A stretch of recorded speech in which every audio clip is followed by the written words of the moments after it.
is Apple's new MagSafe Battery. After releasing their first MagSafe Battery back with the iPhone 12, I thought this new version would be everything we were hoping for. It has USB-C instead of Lightning, even has a nice little status light. It's even super thin and light. But that's because it is only compatible with the iPhone Air. Apple, what are you doing? During the recent iPhone Air announcement, Apple announced this MagSafe battery. When they announced it, I got all excited, ordered immediately. And then, to my horror, when you look at the compatibility of the new MagSafe battery, it is only compatible with iPhone Air. How could that be possible, you might wonder? It's using MagSafe, which is the same MagSafe from the iPhone 12 to the 17. No, it's not a technical limitation. It is simply because they wanted to make it the exact size to fit the iPhone Air. It now does not fit any other iPhone. Does it physically charge other iPhones? Absolutely. You just need to put it on like a crucifix. Can you use the USB-C port to charge other devices like AirPods? Absolutely. But even if it doesn't fit perfectly, will it still charge your iPhone?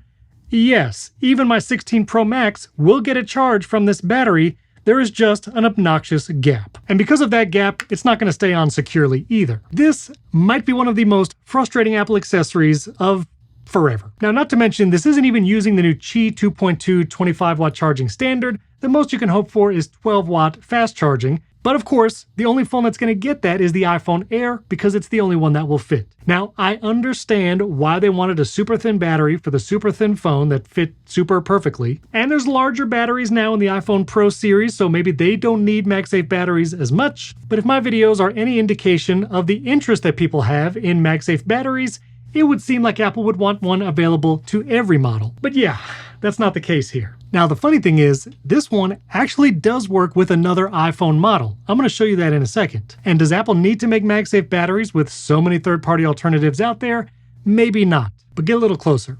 The amount of time I see people still using this Lightning old Apple MagSafe battery at conferences when people are traveling, people want an Apple first-party MagSafe battery.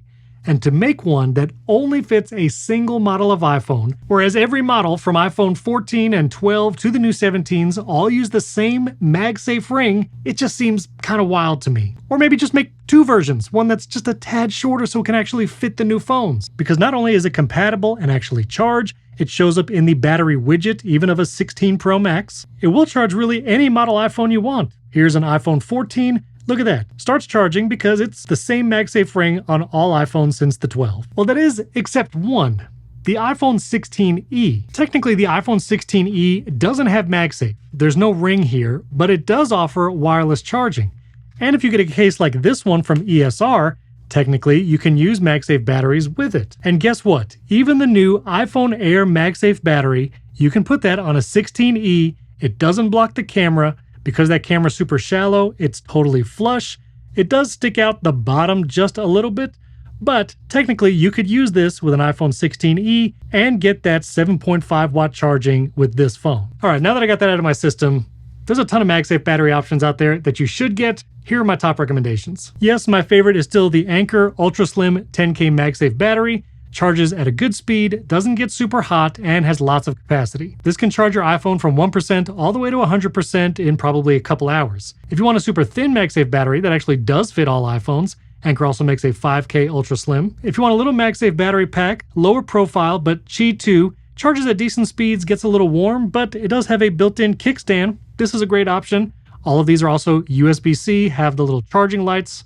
Lets you know how much capacity is in each battery. And like I mentioned before, Qi 2.2 25 watts is a new standard. I've actually been testing this Ugreen one. It's pretty thick. It has a lanyard that also acts as a USB-C cable, so you can get like 30 watt charging from there, or it actually does charge your iPhone pretty fast. Especially if you don't use your iPhone while it's charging and keep the screen off, this can get your iPhone into the 90%, even if it's at 1%. And if you have it in that state, screen off and charging, this one will charge faster than that Anker Ultra Slim. After several tests, I can confidently say. But if you use your iPhone while it's charging on this, it's going to get warmer and not charge as fast. So these are all great options. I'll put affiliate links to these MagSafe batteries down in the description. And if you're getting the new iPhone Air, yeah, this might be a great MagSafe battery to get. You can keep that svelte profile and still have wireless charging, but Apple can just make one that's a little shorter so everybody can use it, maybe. Anyway, rant over. Subscribe. Lots of iOS 26 content coming out this weekend if you're watching. I have a top 10 iOS 26 features coming out the day it's available for everyone, which is Monday, September 15th.